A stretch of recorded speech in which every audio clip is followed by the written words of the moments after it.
This is Singapore, a small island on this part of the world, and is super rich. So how did Singapore become so rich when its neighbors are relatively poor?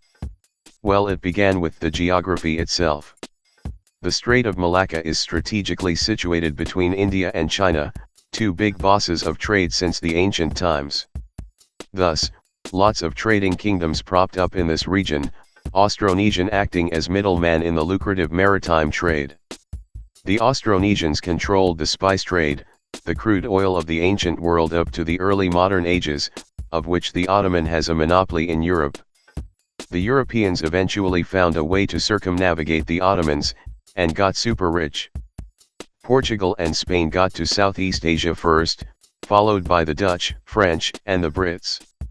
This British bloke realized the importance of Singapore, and thus began colonizing it.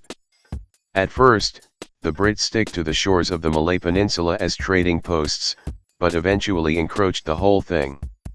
Singapore was the designated free port in Southeast Asia, and got super rich by trading.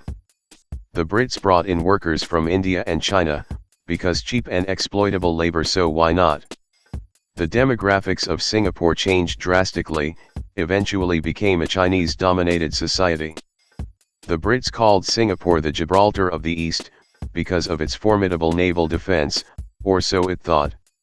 During World War II, the Japanese captured Singapore due to air superiority, greatly humiliating the Brits.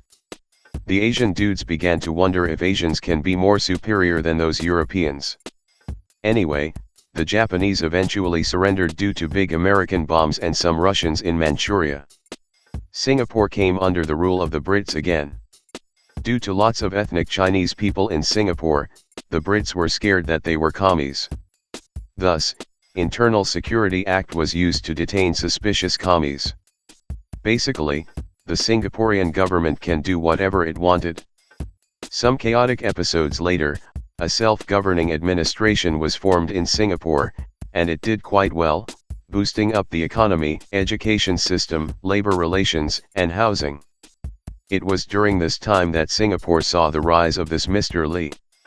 Meanwhile, across the strait, Malaya gained independence from Britain. Singapore's Mr. Lee and his minions believed Singapore's future lies with Malaya, because of growing population and the need for natural resources. Malaya was skeptical of merging with Singapore, because Malaya had a Malay-dominated political scene, whilst Singapore had a Chinese guy dominating everything. Partly in fear of communism spread, Singapore and Malaya eventually decided to join together. Malaya was not too happy with the Chinese-dominated Singapore, so Malaya invited North Borneo and Sarawak to the party, readjusting the demographics so it will not be too Chinese-dominated. Singapore tasted independence for like 2 weeks, before officially forming Malaysia.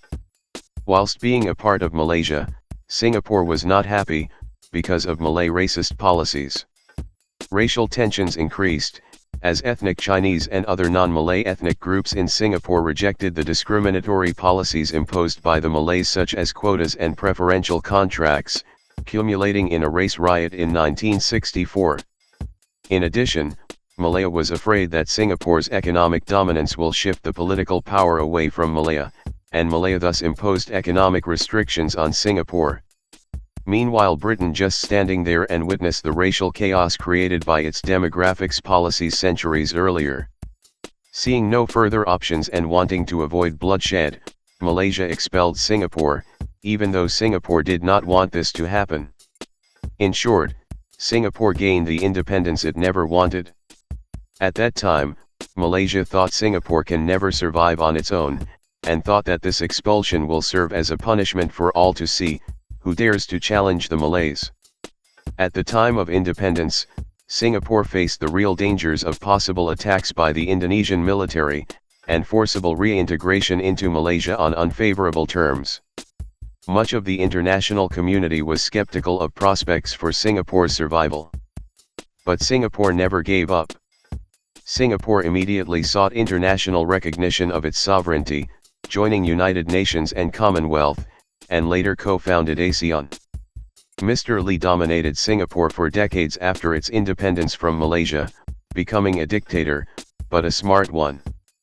Mr. Lee strived to improve Singapore's economy, significantly industrializing the country, transforming the manufacturing sector to one that produced higher value-added goods and achieved greater revenue. The service industry also grew at this time, driven by demand for services by ships calling at the port and increasing commerce. The government invested heavily in an education system that adopted English as the language of instruction, emphasized practical training to develop a competent workforce well suited for the industry.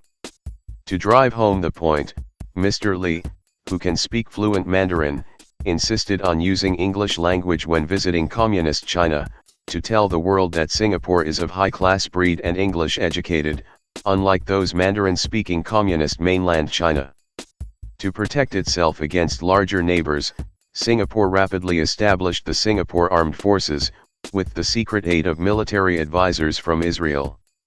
That is why Singapore currently still has conscription program today, robbing the Singaporean boys from their girlfriends.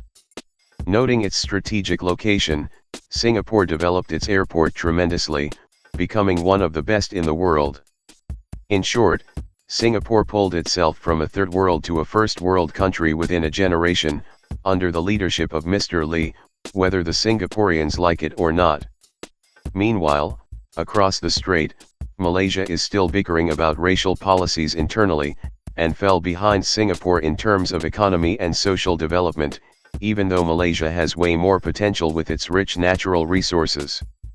Singapore now hosts millions of migrant workers from Malaysia and Indonesia, absorbing lots of brain juice from both countries, becoming the smartest guy in the region.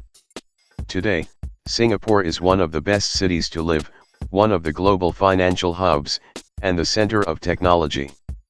Singapore is the proof that different races, ethnic groups, and religion can be united in one country, if they have the common goal in civic meritocracy rule, a common language outside of ethnic origins, and the strong desire not to lose.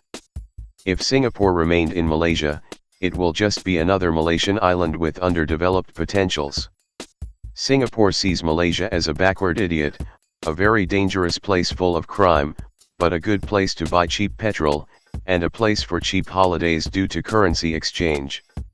Malaysia sees Singapore as a snobbish jerk, who can never cook well, and always steal its food culture. Both Singapore and Malaysia see Indonesia as the dude who never stopped burning forests, and a good place for vacation.